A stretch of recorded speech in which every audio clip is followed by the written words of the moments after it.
Assalamualaikum warahmatullahi wabarakatuh. Selamat bertemu kembali adik-adikku kelas 7 dimanapun Anda berada.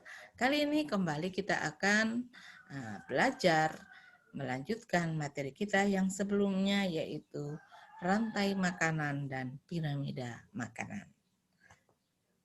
Namun sebelumnya Ibu mau cek apakah adik-adik semua sudah duduk di tempat yang sebenarnya. Nah, duduklah di tempat yang nyaman dengan alat tulis yang lengkap dan tempat duduk yang nyaman supaya ketika mau mencatat aman. Oke, namun sebelumnya sebagai makhluk yang percaya kepada Tuhan, marilah kita buka dengan doa menurut agama dan keyakinan kita masing-masing. Berdoa dipersilakan. Doa selesai, ya, kita sudah buka dengan doa, kita sudah memohon pertolongan Tuhan agar pembelajaran kita kali ini dapat berjalan dengan baik. Materi ini adalah materi kelas 7 kurikulum 2013 semester ke-6. Kembali bersama saya Sarita Banteng SPD, guru SMP Negeri 9 Manado. Saya kembali mengajak adik-adik untuk belajar IPA bersama di media YouTube.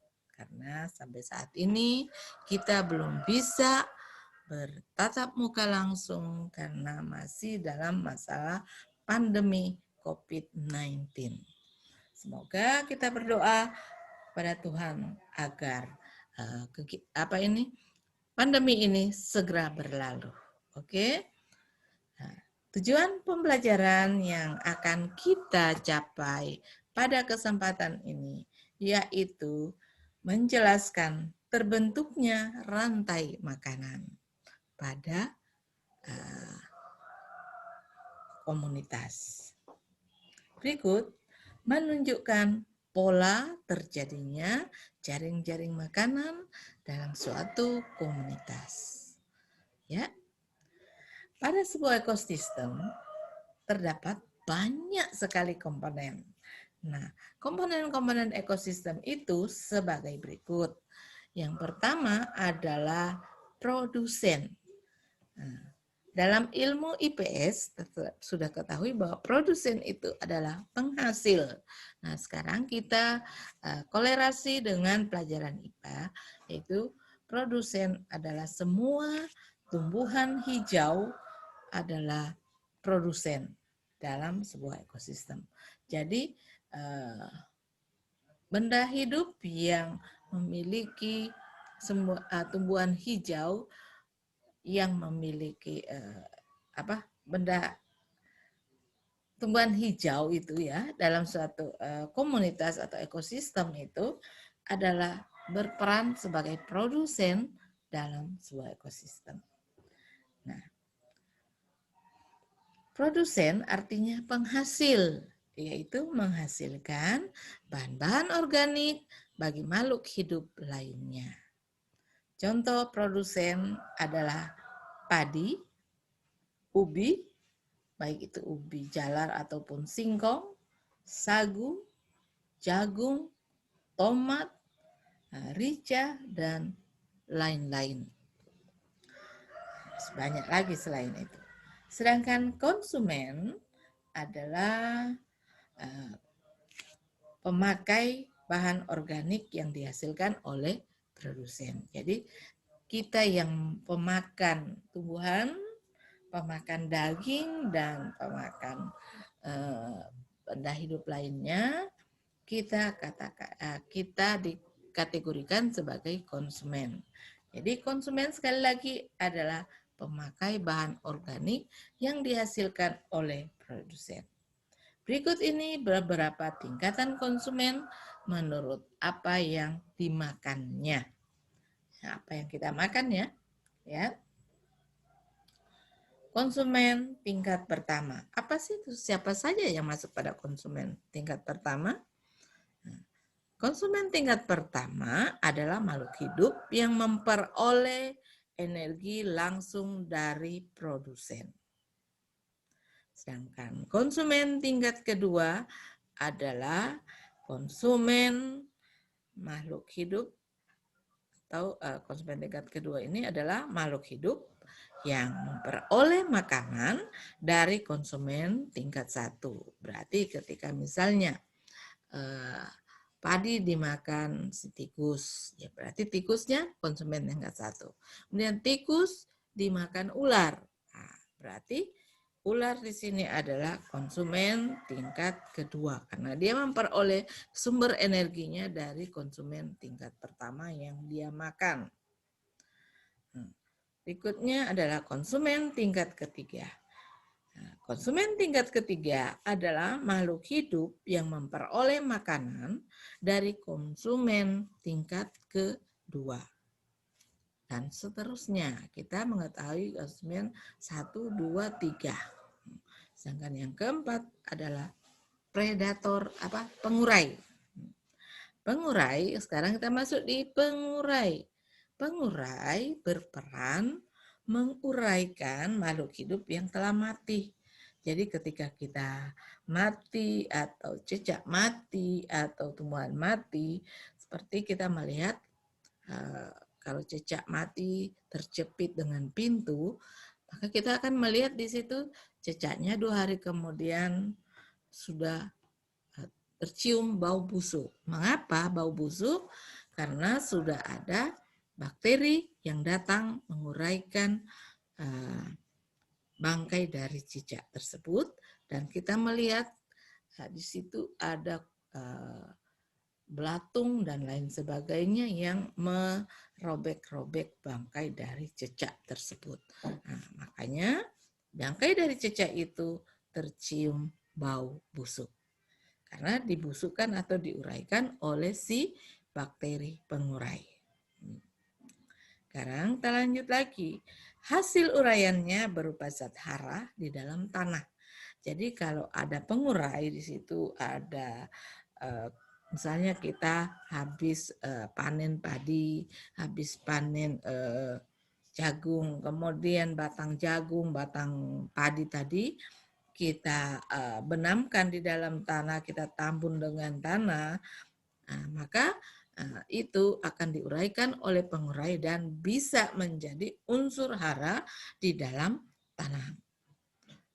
tanah.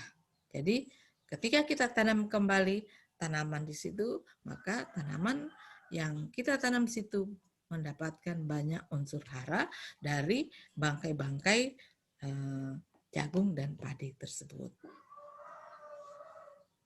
Zat hara digunakan oleh tumbuhan sebagai sumber makanan. Jadi tumbuhan ini ketika diuraikan oleh pengurai, maka dia akan kembali menjadi unsur hara yang diperlukan oleh tumbuhan itu sendiri. Jadi sebagai sumber makanannya ya. Hasil kerja pengurai dapat membantu proses penyuburan tanah. Nah, seperti kalau kita lihat di dalam tanah, kalau ada cacing di situ, maka dalam tanah itu, tanah tersebut yang dihuni oleh berbagai macam jenis cacing yang menggemburkan tanah, maka hasil dari tanaman yang kita tanam di situ subur. Contoh dari pengurai adalah bakteri dan jamur. Kalau kita lihat pohon, kalau sudah kering, sudah mati, sudah ditumbuhi oleh jamur, apalagi di musim hujan seperti saat ini. Kalau pohon itu sering kena matahari, baru kemudian kena air hujan, dia akan tumbuh berbagai jenis jamur. Ada jamur yang bisa dimakan, ada jamur yang berbahaya. Itu kerja dari pengurai. Berikut komponen abiotik. Komponen abiotik adalah tempat tumbuhan hidup atau produsen tumbuh. Jadi ini komponen abiotik ini. Jadi antara komponen abiotik dan biotik itu saling ada ketergantungan. Nah, kesuburan lingkungan abiotik ditentukan oleh kerja pengurai. Jadi tanpa pengurai ini tanah atau abiotik tempat tumbuhnya tumbuhan atau produsen tidak akan subur. Hubungan antar komponen dalam ekosistem dapat dilihat pada bagan berikut. Kita lihat ya. Rantai makanan. Tumbuhan hijau dapat membuat sendiri makanannya melalui fotosintesis dan disebut sebagai produsen. Karena ini tumbuhan punya kelebihan yang diciptakan oleh Allah Tuhan kepada tumbuhan itu, yaitu dapat membuat atau memasak makanan sendiri dengan bantuan sinar matahari, atau istilah biologinya dikatakan sebagai fotosintesis. Dan itulah makanya tumbuhan hijau disebut sebagai produsen. Berarti dia penghasil energi. Sumber energi yang ada di alam ini adalah matahari. Kemudian ditransfer ke tumbuhan, maka tumbuhan itu sumber energi kedua bagi makhluk hidup yang konsumen. Setelah itu tumbuhan itu kita makan, maka energi dari tumbuhan berpindah kembali ke kita. Dan seterusnya. Ini rantai makanan ya. Nah, dan kedua, manusia dan hewan tidak dapat membuat makanan sendiri. Mereka memakan tumbuhan atau hewan lain sehingga disebut konsumen. Hubungan makan dan dimakan ini membentuk rantai makanan. Jadi hubungan makan dan dimakan membentuk rantai makanan. Rantai makanan adalah perjalanan makan dimakan dengan urutan tertentu. Dalam rantai makanan terjadi perpindahan energi. Seperti yang Ibu katakan tadi. Sekarang kita perhatikan gambar bagan rantai makanan. Nah, ini kita lihat. Ini produsennya adalah tumbuhan atau rumput ya. Ataupun padi, jagung, dan lain sebagainya. Ketika tumbuhan ini dimakan oleh si tikus, maka energi dari tumbuhan pindah ke tikus. Tikus kembali dimangsa oleh si ular, maka energi yang ada dalam tubuh tikus pindah ke ular. Kemudian ular dimangsa lagi oleh si elang, maka energi yang ada di ular pindah kembali ke elang. Setelah elangnya mati, maka diuraikan oleh bakteri dan jamur. Dan setelah hasil penguraian oleh bakteri dan jamur ini menjadi makanan kembali oleh tumbuhan hijau. Berarti energi di alam ini tidak ada yang hilang. Hanya berpindah dari satu bentuk ke bentuk energi yang lain. Itulah makanya disebut dengan hukum kekekalan energi. Nah, jadi energi itu tidak dapat diciptakan dan tidak dapat dimusnahkan. Sumber energi pertama di alam semesta ini adalah dari matahari, balik ke tumbuhan dan berrotasi seperti di layar seperti ini. Berikut, tikus sebagai pemakan produsen atau rumput disebut sebagai konsumen tingkat pertama. Karena dia memakan produsen yang pertama kali, maka dikatakan sebagai konsumen tingkat pertama. Sedangkan ular yang memakan konsumen tingkat pertama, yaitu tikus, disebut sebagai konsumen tingkat kedua. Elang sebagai konsumen tingkat ketiga dan jamur disebut sebagai konsumen tingkat keempat. Jadi urutan dari konsumen atau pemakai ini ada 4, yaitu pertama, kedua, ketiga, dan keempat. Yang keempat sini adalah si pengurai. Rantai makanan akan berhubungan antara yang satu dengan yang lainnya membentuk jaring-jaring makanan. Jadi di dalam satu komunitas atau dalam satu ekosistem itu, tidak hanya dimakan oleh produsen itu tidak hanya dimakan oleh satu makhluk hidup, tetapi ada berbagai makhluk hidup yang akan memakan produsen tersebut. Sedangkan juga konsumen pertama dimangsa oleh berbagai jenis makhluk hidup. Makanya dikatakan sebagai jaring-jaring makanan, membentuk seperti jaring-jaring rumah laba-laba. Itulah ya pengertian jaring-jaring makanan. Nah, sekarang kita lihat urutan peristiwa makan dan dimakan di atas dapat berjalan seimbang dan lancar bila seluruh komponen tersebut ada. Tetapi bila salah satu komponennya tidak ada, maka terjadi ketimpangan atau ketidakseimbangan dalam urutan makan dan dimakan tersebut. Sebagai contoh, misalnya tumbuhan dimakan oleh belalang, banyak belalang di situ. Sementara belalangnya tidak ada pemangsanya. Maka yang berkembang di sini adalah belalang yang menjadi banyak sekali, sedangkan rumputnya atau padinya habis dimakan oleh belalang karena tidak ada keseimbangan dalam ekosistem. Perjalanan makan dan dimakan dari produsen sampai ke konsumen terakhir tersebut dapat kita gambarkan sebagai sebuah piramida yang disebut dengan piramida makanan. Agar rantai makanan dapat terus berjalan, maka jumlah produsennya harus lebih banyak dibandingkan dengan konsumen. Jadi produsen yang harus banyak, sedangkan pemakai atau konsumennya itu lebih sedikit daripada produsen. Konsumen ke-1 harus lebih banyak lagi daripada konsumen kedua, dan begitulah konsumen ketiga dan seterusnya. Nah, jadi itu urutan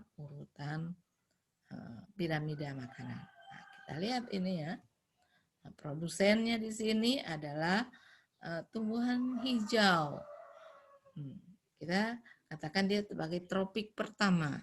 Tropik kedua atau konsumen pertama di sini biasanya ulat, serangga, tikus.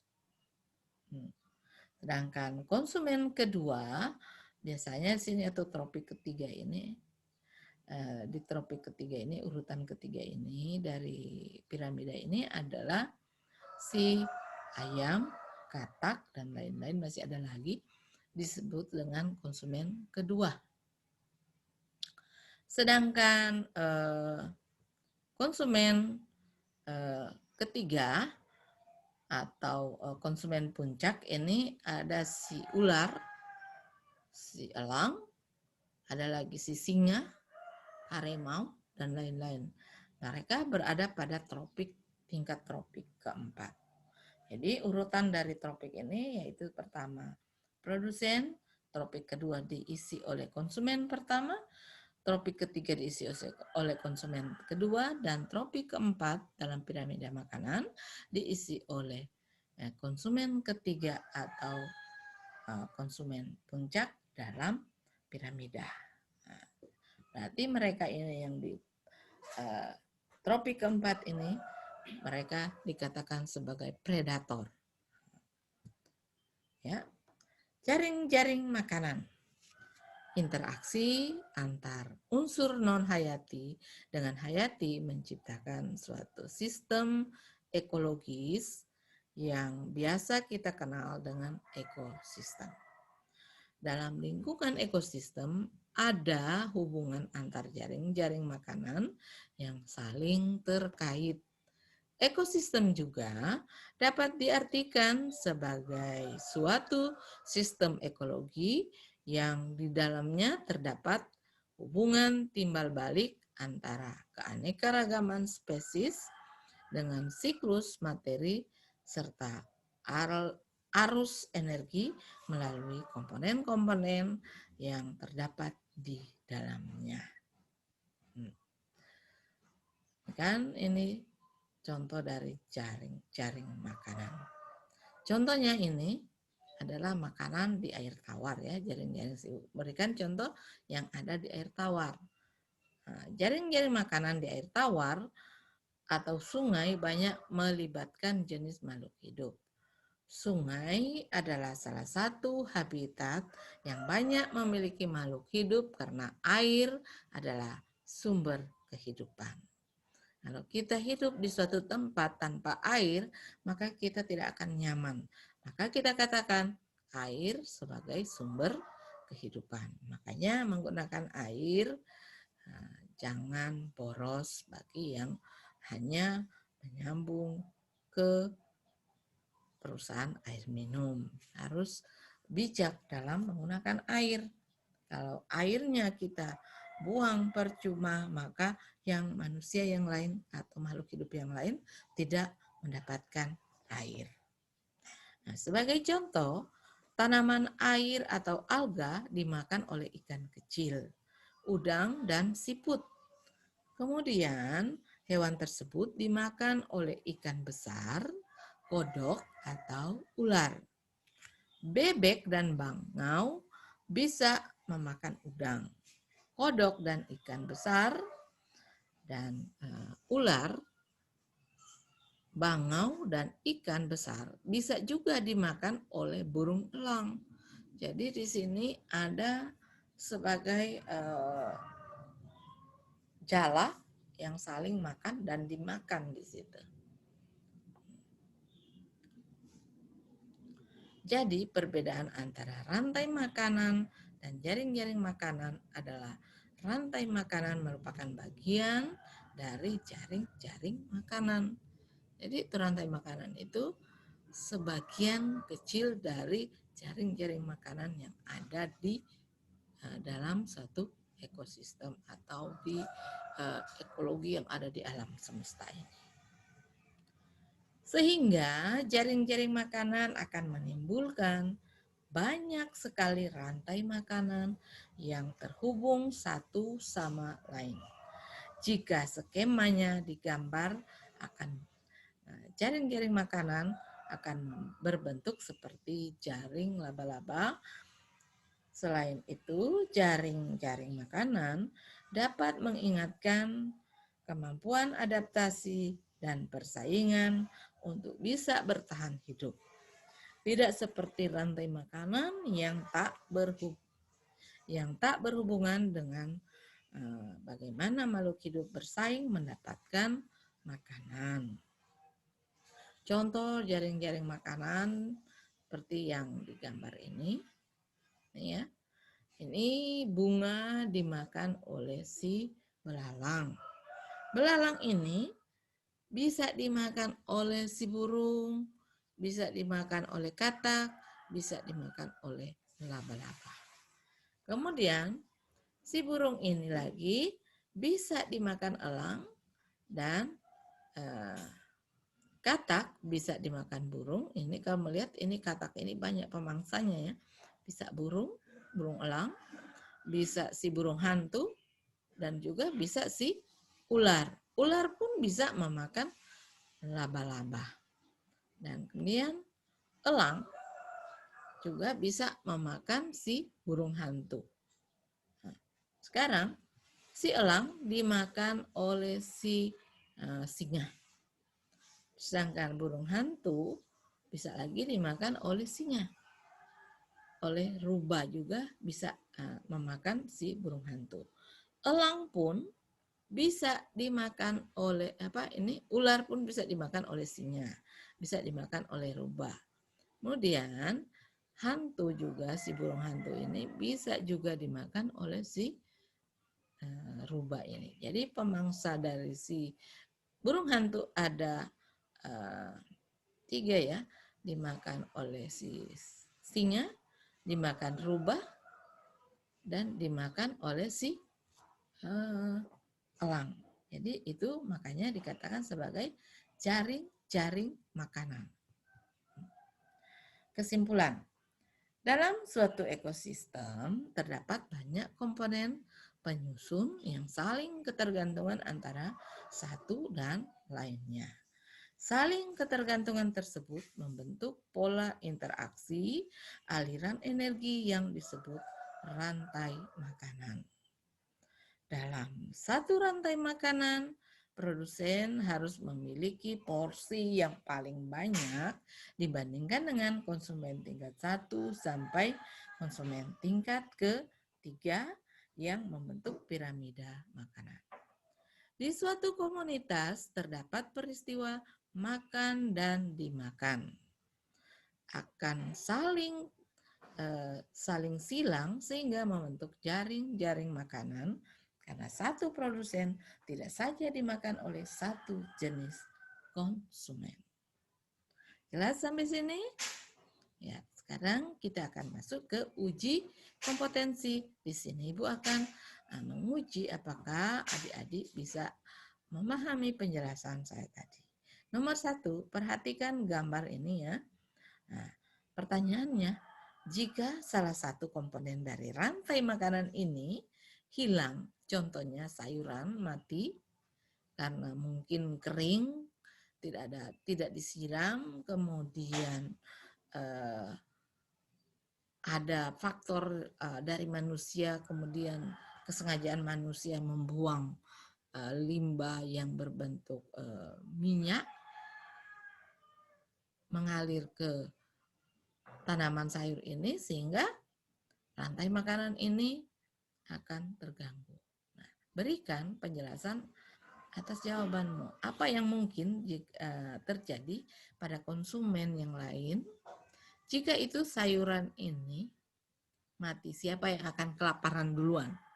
Kalau sayurannya ini sebagai sumber makanan atau produsen dari rantai makanan ini mati, siapa yang lapar duluan dan kemudian bagaimana nanti rantai makanan ini sebentar. Pertanyaan yang kedua, perhatikan gambar berikut. Nah, ini gambar jaring-jaring makanan. Ini kan, perhatikan gambar ini. Dari gambar jaring-jaring makanan di samping, jika laba-laba mati, ini yang mati. Apa yang mungkin terjadi dengan belalang? Nah, kalau laba-labanya mati, belalang bagaimana? Nah, berikan alasan atas jawabanmu. Oke, selamat bekerja. Jawablah dengan penuh sukacita, penuh kegembiraan. Dengan kalau melihat pertanyaan ini, kita review kembali penjelasan di depan. Kira-kira kalau ini laba-labanya mati, apa yang akan terjadi dengan belalang? Nah, jawablah pertanyaanmu itu, kemudian kirimkan jawabanmu ke guru mata pelajaran. Oke, sampai di sini pelajaran kita. Semoga bermanfaat dan sampai bertemu di episode selanjutnya. Tetap jaga kesehatan dan jangan lupa 5M, yaitu mencuci tangan pakai sabun, memakai masker, menjaga jarak, menghindari kerumunan, mengurangi mobilisasi jika tidak penting. Dan sangat mendesak sekali, jangan melakukan mobilisasi atau perjalanan.